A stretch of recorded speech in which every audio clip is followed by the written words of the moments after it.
अस्सलाम वालेकुम नाज़रीन, कैचअप क्रिकेट के नए एपिसोड के साथ तौसीफ और हमारे साथ मौजूद हैं मंशा भाई। डॉक्टर साहब छुट्टी पे हैं आजकल, तो आज हम बात करेंगे इंडिया और ऑस्ट्रेलिया का जो पहला टेस्ट मैच हुआ है नागपुर में। काफी क्या कहते हैं हाइप क्रिएट हुई थी सीरीज से पहले। BGT border Gavaskar trophy. तो मंशा भाई 132 रन से हराया है, एक इनिंग्स और 132 रन से हराया है इंडिया ने। Going into the test match, there are a lot of rumors around कि पिच टेम्पर करेंगे इंडिया, और इंडिया सब स्टैंडर्ड पिचेस बनाता है और ये करता है वो करता है।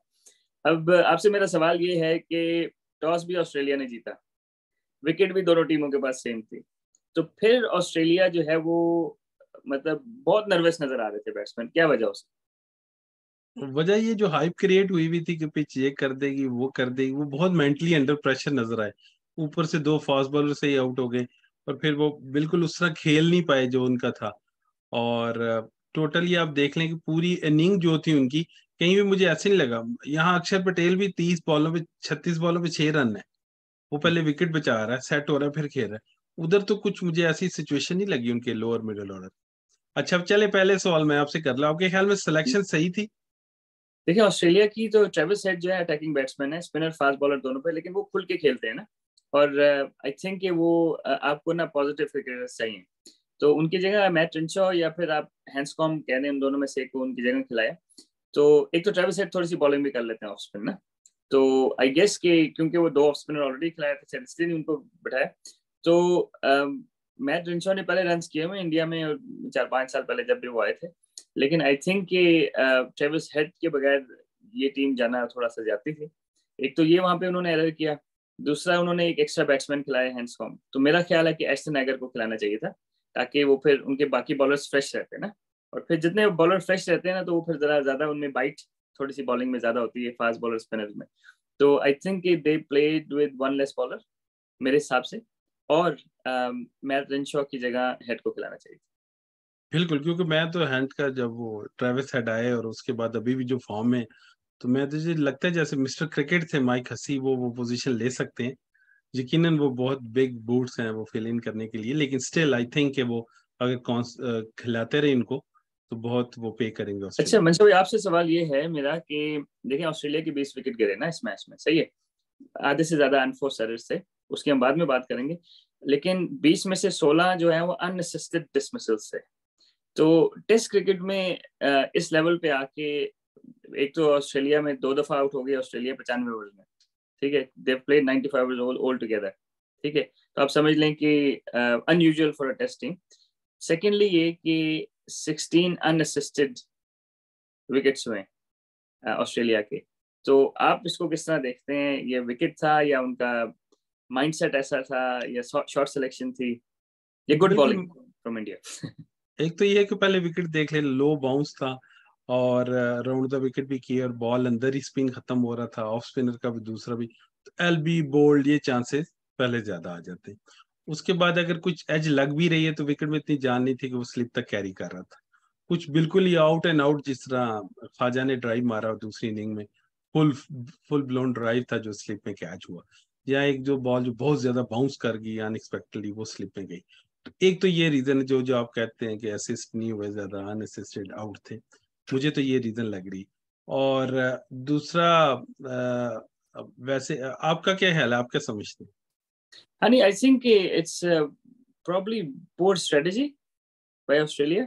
ऐसे लग रहा था कि वो माइंड बना के आए हुए थे कि किस तरह खेलना है ना। और आपको पता है कि इंडियन जो है वो बॉलर्स इतने भी वो नहीं है कि आप वन डायमेंशनल खेल रहे हो। तो जिसने स्वीप मारना है उसने स्वीप ही मारना है, या जिसने जो है वो ये लंच आप करना है कैरी वो कैरी की बात कर रहे हैं, लगता है जी हाँ एलिस कैरी, आप सिर्फ आपसे उनको स्वीप ही आया है बस। हाँ जी। ऑफ द कैमरा आपसे बात हो रही थी, तो वो मेरा ख्याल है कि जो स्ट्रेटेजी थी ना उनकी, वो बड़ी क्या कहते हैं बैटिंग वाइज जो है ना वो, या maybe they're banking on के उनके जो टॉप 4 है ना वो लंबी पारी करेंगे, ठीक है। उस्मान ख्वाजा, वार्नर, और क्या लेविशन। कहते हैं लेविशन और स्मिथ।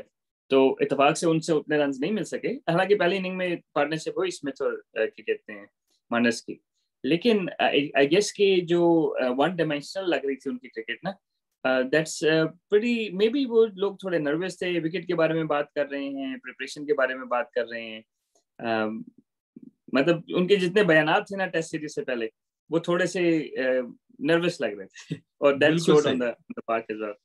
और अब दो बात कर ले, मेरा हाल है उनकी जो पॉजिटिव था मर्फी और जो नेथन लाइन इतने वो उनको नहीं आउट कर सके, तो ये दोनों का बताएं, मर्फी ने ऐसा क्या किया और नेथन लाइन वैसा क्या ना नहीं कर सके। देखिए नेथन लाइन को तो थोड़ी ज्यादा रिस्पेक्ट के साथ भी खेल रहे थे, ठीक है, एक तो पहले ये चीज है, ठीक है, तो वो तो है क्योंकि नेथन लाइन ने बुरे बॉल कम किए, मर्फी ने बुरे बॉल ज्यादा किए, एक दो विकेट तो उनको वैसे भी मिल गए ना, मर्फी को अगर उसने 7 आउट किए 2-3 विकेट तो खुद ही दिए ना बैट्समैन ने, मतलब इट वाजंट क्या कहते हैं अनफोर्सर्स, इट वाजंट फोर्सर्स। लेकिन मर्फी जो था ना वो एक तो राउंड द विकेट गेन कर रहा था और अच्छी पेस से कर रहा था, मतलब he was bowling 95 miles 95 kilometre 94 kilometre 93, एक आध गेंद थोड़ा स्लो करते थे, मतलब उनका चेंज अप स्लो था और बाकी सारी गेंद क्योंकि ग्रिप मिल रही थी और मेरे ख्याल एसजी का बॉल उनके हाथ में भी थोड़ा अच्छा आ गया, तो उनकी ट्रेजेक्ट्री जो थी ना वो रीजनेबली फ्लैट थी और वो पेस तो he was almost bowling like Dharmasena होते थे श्रीलंका के बॉलर, मतलब तेज गेंद करने, और जो ग्रिप हो गया वो अच्छा हो गया, जो ग्रिप नहीं हुआ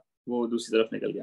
वेयरएस नेथन लाइन जो है ना वो क्योंकि वो ऊपर से गेंद करते हैं तो ही ऑल्सो क्या कहते हैं वो शार्प टर्न करते हैं, लेकिन वो चौथे पांचवें दिन जरा ज्यादा इफेक्टिव होते हैं, और सेकेंडली वो बाउंस पे बहुत रिलाई करते हैं ना, क्योंकि वो जरा ऑस्ट्रेलियन में एक आपको होता है ना कि ऊपर से गेंद करना है, तो एक्यूरेट से I don't think Nathan line ने बहुत बुरे बॉल नहीं किए, लेकिन क्या कहते हैं चौथे पांचवें दिन शायद वो ज्यादा इफेक्टिव होते और बाउंस इसमें कम था, तो उनकी जो नेचुरल लेंथ है और नेचुरल लाइन है ना वो शायद उतनी कंड्यूसिव नहीं थी इस विकेट के हिसाब से। और ये जो अंडरकट की बात चलती है, और मेरा हाल है ज्यादा कुछ जो मैं देखता हूँ, स्मिथ का आउट जडेजा ने किया, स्मिथ खुद जडेजा जो आउट हुए मर्फी से, तो वो मेरा हाल है बॉलर को भी नहीं था पता कि वो बॉल सीधी रहेगी। हाँ अच्छा मंशा भाई, दो दो चीजें मेरे पास, अगर बॉल इधर नहीं है अभी मेरी होती तो मैं आपको दिखाता, अगर मैं बॉल आपको दिखाऊं एक सेकंड में जी प्लीज, तो जी ज़रा प्लीज, सा अच्छा हो जाएगा। जी प्लीज।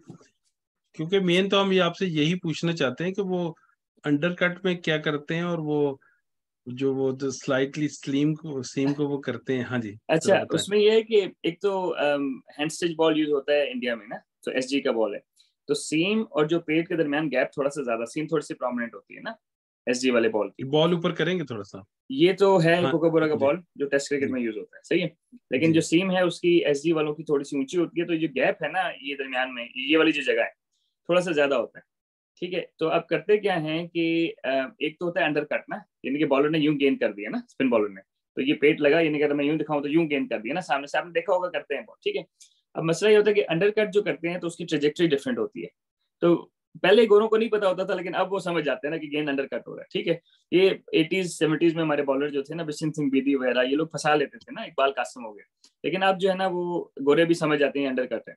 अच्छा अब दूसरी ये चीज है जो मैं बात कर रहा था कि सीम जो है ना वो थोड़ी सी प्रोमिनेंट होती है, तो ये वाली जगह, अब होता ये है कि अगर मैं इस तरह दिखाऊं तो ये गेंद इधर जा रहा है ऑफ स्पिन के लिए, गेंद फॉर एग्जांपल लेफ्ट हैंड के लिए बाहर जा रहा है, सही है, तो अब होता ये कि अभी ऊपर से गेंद करते हैं, यानी कि ऊपर से फ्लाइट के साथ प्रॉपर, सही है, तो अब उसमें ही होता है कि शाइन उन्होंने नीचे रखी होती है ना, यानी कि अपने पाम के करीब शाइन, या अगर नया गेंद है तो शाइन की जरूरत नहीं, तो होता ये कि जब अगर ये सीम लग गया, अगर ये जगह सीम की लग गई, गेंद ग्रिप होकर निकल जाएगी, और थोड़ी सी सीम मिस हो गई, बिल्कुल थोड़ी सी, तो ये जगह लगी क्योंकि गैप ज्यादा होता है ना, तो वो एक लूप सा बन जाता है और ये गेंद पड़ के अंदर आ जाता है।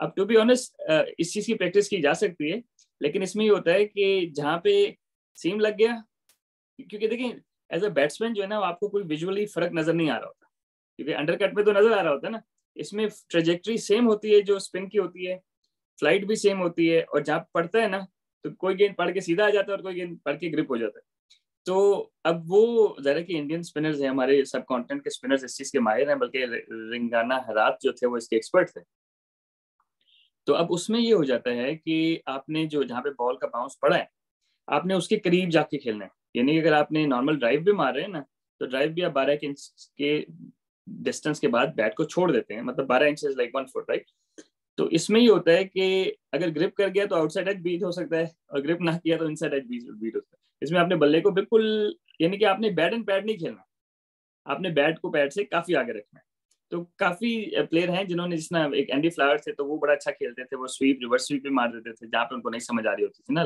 गेम की, तो उसमें टेक्निकली ये है कि आपको बल्ला बैट और पैड टुगेदर नहीं खेलना, जिस तरह होता है ना हम कहते हैं जी bat and pad together, bat and pad together नहीं, आपने बाउंस पे जाके, और ड्राइव तो आप मारने ना जाएं अनलेस कि आप क्रीज से निकल के मारे हो ना, आप यानी कि खड़े खड़े ड्राइव, क्योंकि सूर्य कुमार यादव जिस तरह फंस गए तो वो जो है ना, वो ड्राइव वाला जो है ना, पूरा ड्राइव तो नहीं लगता इस तरह के विकेट्स पे। बिल्कुल वो सिलेक्शन थी आपकी, और बिल्कुल बहुत लोग कह रहे थे कि बहुत पॉजिटिव खेलते हैं। वो हम्म, वाहिद आउट मुझे 30 आउट में लगा जो कि बहुत ही गैप था जिस आउट में, और टेक्निकली करेक्ट नहीं था। अच्छा, बिल्कुल। मैं थोड़ा सा ये ऑस्ट्रेलिया की एक और बात करता चलूं कि जिस तरह ये आपने कहा एसजी बॉल, तो ये सीम ऊपर, तो यकीन रिवर्स का भी चांस है थोड़ी देर हम्म, बाद, और तो रिवर्स हुई भी। बॉलैंड के जो बिल्कुल। मैं देखता हूँ, एक स्पेल उन्होंने किया एक ही 5-6 ओवर का, और उन्होंने रन रोक के दूसरी तरफ से विकेटें गिरी। तो हम्म। इस ये जो साथ रिवर्स हो रही, एक आउट एंड आउट पेसर नहीं था खिलाना चाहिए? नहीं, असल में मनसूर भाई, रिवर्स के लिए भी जो है ना, वो रिस्ट पोजीशन वगैरह काउंट करती है ना। तो अब जिस तरह फॉर एग्जांपल पाकिस्तान के वाइट बॉल के है ना हसनैन है, अब उनसे रिवर्स नहीं होता, रेड बॉल रिवर्स नहीं होता, हालांकि हारिस रऊफ है, उनसे रिवर्स नहीं होता क्योंकि वो मार के करते हैं ना गेंद। सही है, वरना हारिस रऊफ भी 150 तो गेंद करते हैं, 145-50, लेकिन उनसे रिवर्स नहीं होता। तो रिवर्स के लिए आपकी रिस्ट पोजीशन एक खास होनी चाहिए ना। तो जो ऑस्ट्रेलिया के जो यंग फास्ट बॉलर्स हैं, वो ज्यादा कि they don't grow up with reverse swing, क्योंकि कुकाबरा बॉल इतना रिवर्स नहीं होता। वसीम अकरम वकाइनस भी ऑस्ट्रेलिया में स्ट्रगल करते थे, स्पेशली वकाइनस, ठीक है। तो अब उसमें यह है कि रिस्ट पोजीशन आपकी जो है ना रिवर्स के हिसाब से, तो आपको शायद याद हो 90s में और अर्ली 2000s में जब भी ऑस्ट्रेलिया का टूर करते थे, तो कैस्प्रोविक्स को लाजमी खिलाते थे, याद है? जी ब्रेटली जी को जी। बाहर बिठा के और कैस्प्रोविक्स को इसलिए खिलाते थे कि वो रिवर्स कर सकते हैं, और ब्रेटली हालांकि तेज है लेकिन रिवर्स नहीं कर सकते ना। तो आई थिंक वो थोड़ा सा, एक तो वो फैक्टर है कि रिस्ट पोजीशन में ना। हाँ, ये जरूर है कि अगर उन्होंने जो फास्ट बॉलर बाहर बिठाया हुआ था, यंग, मैं नाम भूल गया उनका, जो 145-50 गेंद करते हैं, ये था कि लो बाउंस की वजह से शायद वो विकेट लेते। क्या कहते हैं, कर सकते थे, क्योंकि लो बाउंस में है ना कि लेंथ के बॉल पे, क्योंकि जो टॉल तेज फास्ट बॉलर होते हैं जो बैक ऑफ लेंथ करते हैं, तो नेचुरली आप पीछे चले जाते हैं ना, क्योंकि जरा कि सही। इतनी हाइट से गेंद आ रहा है, तो वो अगर गेंद उठता नहीं है तो आप फंस गए। तो आई थिंक कि अगर शायद इनको तीसरे फास्ट बॉलर की ऑप्शन होती तो फिर खिला सकते थे। अभी मेरे ख्याल रिस्क इसलिए नहीं लिया कि दो फास्ट बॉलर हैं, वो यंग को खिला दिया, वो ब्रेक डाउन करके इंडिया में। तो एक फास्ट बॉलर के साथ विदाउट हैविंग मिचेल मार्श और क्या कहते हैं दूसरे का क्या नाम है, कैमरन ग्रीन। तो आपको बस मेरे ख्याल इनकी हार्ड लक ये भी थी कि इनकी इंजरीज थोड़ी रॉन्ग टाइम पे हो गई ना ऑस्ट्रेलिया की। बिल्कुल सही, बिल्कुल सही। अच्छा अब मंशा भाई, अगर आपसे सवाल, जी जी। आपसे सवाल गिल, ऑब्वियसली आप बड़े फैन हैं, बल्कि लेकिन आप स्काई के भी बड़े फैन हैं। तो क्या है सूरत इंडिया की बन सकती थी कि दोनों को खिलाएं? देखिए देखिए, अगर जिस तरह गोरे के और आपके सारे लोग वो हिस्ट्री और देखते हैं स्टैट्स, और तो मैट रंशा ने ओपन की पिछली सीरीज में इंडिया में, जहां पे उन्होंने स्कोर किया। तो अगर गिल ऊपर से स्कोर कर रहे थे और गिल को नीचे नहीं खिला सकते, और 3-4 ओपनर बीच में नजर आएंगे, तो क्या करना चाहिए? वन वन डाउन अगर पुजारो को निकालेंगे तो फिर कहाँ जाएगा गिल? तो गिल हम्म, नीचे खेलेगा, क्या होगा? और मेरे ख्याल है उनके पास ऑफ स्पिनर थे, शायद मेरा ख्याल है खिलाना चाहिए था। एनी केस, लेकिन फिर भी जो सूर्या की फॉर्म थी, स्काई की फॉर्म लगी हुई थी, लोग चाह रहे थे कि पॉजिटिव खेलते। और हम्म, पीछे उन्होंने एक साइड, वो अपने इंडिया के अपनी ट्रॉफी के मैच में भी उन्होंने मुश्किल विकेट पे 100 किया, और लोगों ने कहा कि वो पॉजिटिव खेले, इस वजह से 100 हुआ। तो यहाँ भी लोग वो हम्म, भी एक्सपेक्ट कर रहे थे शायद, हर कोई रैंक टर्नर हो तो शायद सूर्या नीचे हम्म, से तेज रन करेंगे और अंडर प्रेशर हम्म, लेंगे ओपोनेंट। तो हम्म। और दूसरा मैं आपसे पूछता हूँ, अच्छा आपने ऑस्ट्रेलिया को तो हमने कवर किया, इंडिया में आपको पॉजिटिव रोहित, अश्विन, जडेजा, अक्षर, तो ये अब थोड़े पॉजिटिव उनके बता दें। और हाँ देखिए, अभी जैसे हम पहले बात कर रहे थे ऑफ एयर की, जो रिसेंट टाइम्स में जो ज्यादातर टेस्ट मैचेस है ना, वो लास्ट 3 विकेट्स ने जितवाए हैं बैटिंग में। तो अब अगर हम देखें तो लास्ट 3 विकेट में इन्होंने जो है वो क्या कहते हैं ठीक ठाक रन कर दिए, मतलब 160 रन किए लास्ट 3 विकेट्स पे। सही है, वेस्ट ऑस्ट्रेलिया ने 5 रन किए, ठीक है। तो एक तो अगर हम लोअर ऑर्डर बैटिंग की बात करें, तो अब जडेजा के 3 फर्स्ट क्लास ट्रिपल हंड्रेड्स हैं, 3। सही है, और वो बारी करते हैं नीचे ना। तो आई गेस कि इंडिया को ये बड़ा एडवांटेज था कि उनके पास जो ऑलराउंडर्स हैं, जो बॉलर्स हैं, तीनों स्पिन बॉलर्स, तीनों they are capable of scoring a test 100। सही है, मतलब इवन अक्षर पटेल भी बारी ठीक करते हैं, उन्होंने भी 70 रन के वो बारी ठीक करते हैं। जडेजा हो गए, अश्विन हो गए। तो वो थोड़ा सा उनका प्लस था। अदरवाइज अगर कोहली को देखें, और मतलब ये कि कोहली हो गए या केएल राहुल हो गए और क्या नाम है, पुजारा हो गए, तो उन्होंने रन नहीं किए। सही है, और जो कीपर था वो थोड़ा अनलकी रहे मेरे ख्याल है, जो भारत है वो, मुझे ऐसा लगा कि लेग स्टंप से थोड़ा सा बाहर पिच हुई है, एनीवेज वो भी आउट हो गए। तो आई गेस कि पॉजिटिव्स तो डेफिनेटली रोहित शर्मा जिस तरह वो खेले, और देखिए वो जिस तरह हमसे पहले आपसे बात हो रही थी, उन्होंने हर जगह जो है ना, वो हर कंट्री के हिसाब से अपनी गेम को इवॉल्व किया है कि कहाँ उन्होंने तेज खेलना है, कौन से शॉट्स कहाँ नहीं खेलने हैं, क्योंकि वो लो हैंड्स के साथ थोड़ा सा खेलते हैं, नीचे से ऊपर पुल मारते हैं। तो आप समझ सकते हैं कि उनको शॉर्ट बॉल पे फंसाया जा सकता है, लेकिन उन्होंने बड़ी सिलेक्शन ऑफ शॉट्स उनकी बहुत अच्छी थी, अप्रोच उनकी बड़ी अच्छी थी ओवरऑल। तो आई थिंक कि अगर पुट हिम असाइड, बाकी तो टॉप ऑर्डर बैट्समैन नहीं चला है बिल्कुल भी। तो इसी तो तरह मैं अश्विन का भी यही समझता हूँ। सॉरी, आप कुछ कह रहे। जी जी बोलो बोलो। हाँ, मेरा ख्याल है अश्विन भी इसी तरह वो इन्वॉल्व किया उन्होंने। मेरा ख्याल है नेथन लाइन बहुत ऑस्ट्रेलिया में बॉल किए, तो उनको भी हम्म, इवॉल्व करके बाकी विकेटों के हिसाब से, क्योंकि बैड पैच भी आया अश्विन पे और उन्होंने अपनी गेम को इवॉल्व किया, चेंजेस बिल्कुल लाइन। जी। बिल्कुल बिल्कुल। तो वो सॉरी, कुछ बात आप कर रहे थे मेरे ख्याल हाँ है। नहीं, मैं यही बात कर रहा था कि जो मतलब जो डेवलपमेंट इतनी लेट एज में आके की है ना रोहित शर्मा ने, विच इज हम्म। सरप्राइजिंग, क्योंकि to be honest I wrote him off in test cricket, क्योंकि मुझे ऐसे लग रहा था कि वो जो है ना, वो जहाँ पे रन नहीं हो रहे होते ना, या जहाँ पे मुश्किल विकेट होती है, वहाँ पे खुद ही आउट हो जाते हैं ना, जिस तरह पहले होता था ना, यानी कि शॉट मार के आउट हो गए, चले गए ना। तो अब ये है कि he puts himself out of his comfort zone, and that's why he's scoring runs everywhere, right? So which is a very good sign कि despite his age, mid 30s late 30s में आ गए हैं, लेकिन he is still improving. और मैं समझता हूँ शायद कप्तानी में जब वो खुद आए और ऊपर उन्होंने ओपन करना शुरू किया मजीद उससे, हालांकि वो पांचवें पे भी ऑस्ट्रेलिया में जो पिछले सीजन था वो लास्ट सीरीज बहुत अच्छे 30-32 रन किए और बड़े कॉम्पैक्ट नजर आ रहे थे। अच्छा, चले यहाँ से हम इंडिया को भी देखते रहे।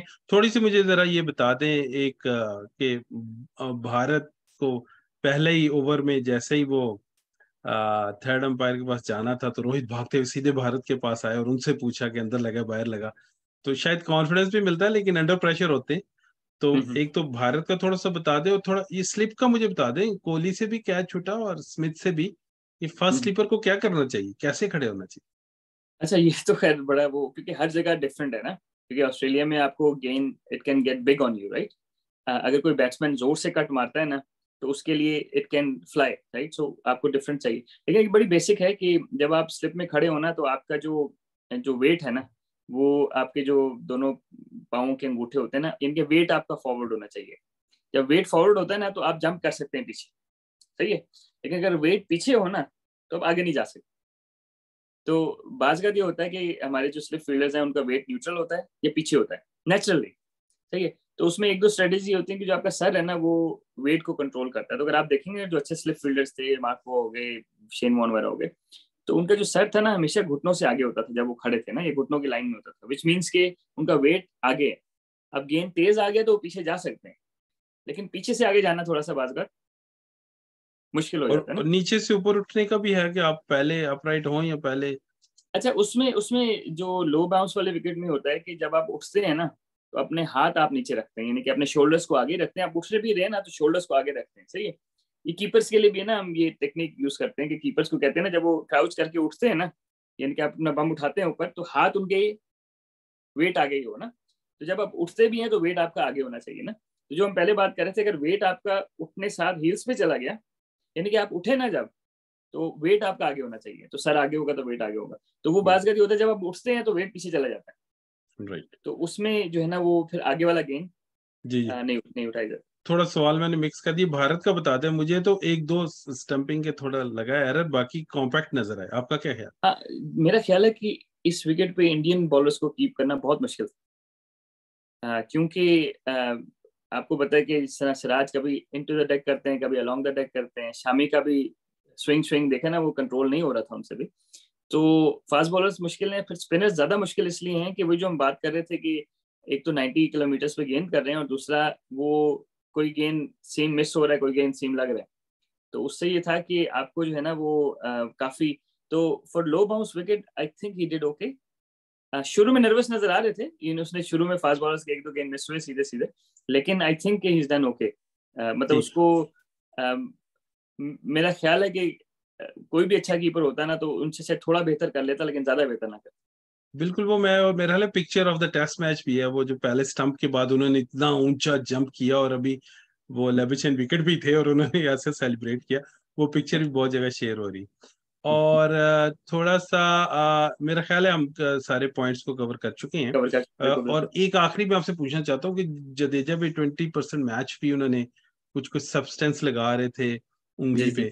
तो वो कोई बॉल पे लगा रहे थे कि उंगली पे लगा रहे थे, क्या कुछ बॉल टाइम हाँ पे नहीं, ही आई किया? डोंट थिंक कि वो जाहिर है कि वो तो, अगर आप कोई लिक्विड लगाए ना हाथ के ऊपर, तो वो तो आपकी बॉलिंग में डिसएडवांटेज ही है।